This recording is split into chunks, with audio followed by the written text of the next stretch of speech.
Pillars of Peace is a program of the Hawaii Community Foundation that is focused on two things.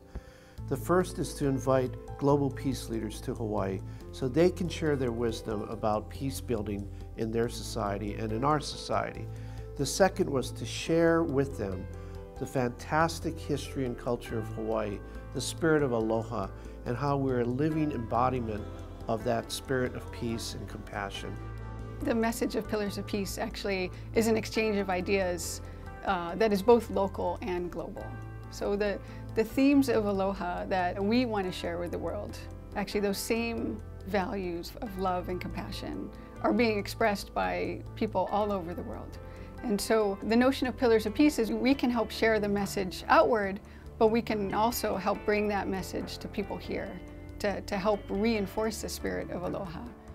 The first inaugural visit under the Pillars of Peace program was with His Holiness the Dalai Lama.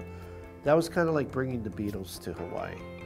That's been followed by a program that we participated in with Desmond Tutu and more recently with Aung San Suu Kyi.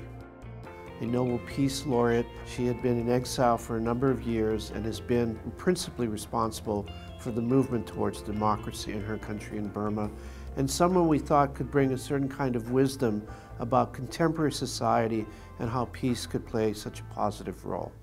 But I believe that it's everybody's duty to do something positive for the society in which he or she lives. I think this is a basic human responsibility. And I'm a great believer in responsibility. In fact, I go on about it ad nauseum. When we decided to bring these leaders to Hawaii as the signature event of Pillars of Peace, it was intended to be for the people of Hawaii, and particularly for younger people. We realized that the people that probably it made the greatest sense to talk to were high school students.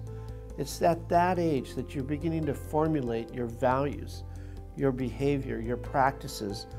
It's at that age where you begin to recognize how different and how similar you are to your peers. I'm just wondering how many young people there are here today. I'm told that it's mostly young people in the audience. I'm very happy to meet you because the young people have a lot to teach us, and when I go abroad, I usually go abroad to learn rather than to teach. Usually I'm asked to speak, and so I have to speak, but I'd rather listen to people, and I much prefer dialogue to monologues. It's much easier, it's much more interesting, and you acquire so much more that way. What was interesting about both speakers is they were interested in what the students had to say. The students' questions were insightful. They brought up points to make their questions meaningful. Ruby asks, how do you maintain a balance between nonviolence and passion? But why should passion be opposed to peace? You have to be passionate about peace in order to achieve it. It was like a speech, but she didn't have anything written down. She was just having a conversation with us.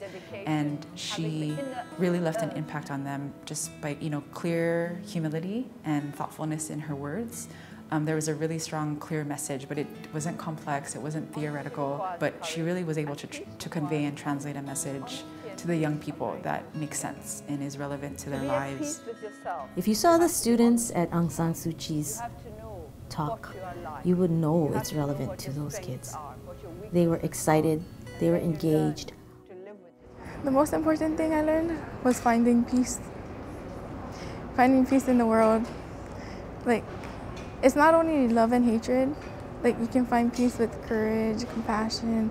I didn't really know what to expect, but I was very happy to know that she's very passionate about what she does, and I really think that it's really good that she came to speak out to people today, and I'm glad that I was able to come here and I learned a lot. Before the talk, I thought compromise was a weakness. Through media, people saying if you're powerful, you just take what you want, just as she said. But compromise is not a weakness. It's also it's a strength. It's hearing what the other party want as well. Because compromise means letting go of your vanity. A lot of people do not compromise because they think that it's a sign of weakness. Of course, it's not a sign of weakness. Compromise is a sign of strength. It requires courage to face the fact that you must learn to be satisfied with so much and no more, even though you may want everything. It's not just about changing things globally, but you start with yourself. You must have the patience and the persistence to pursue not just your dreams, but the values that you want to see in the world. So it's so exciting to see these things come to life and to realize that the world thinks it's important too. Young people think it's important, funders think it's important, high-level thinkers. And so it's nice to see that there's actually change being made in a positive direction.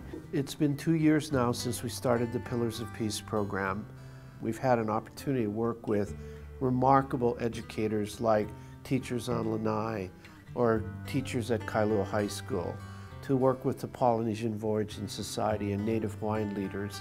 It's been quite remarkable to see the embracing of this notion of peace. It's up to us to carry forward those messages and to put them into practice every day.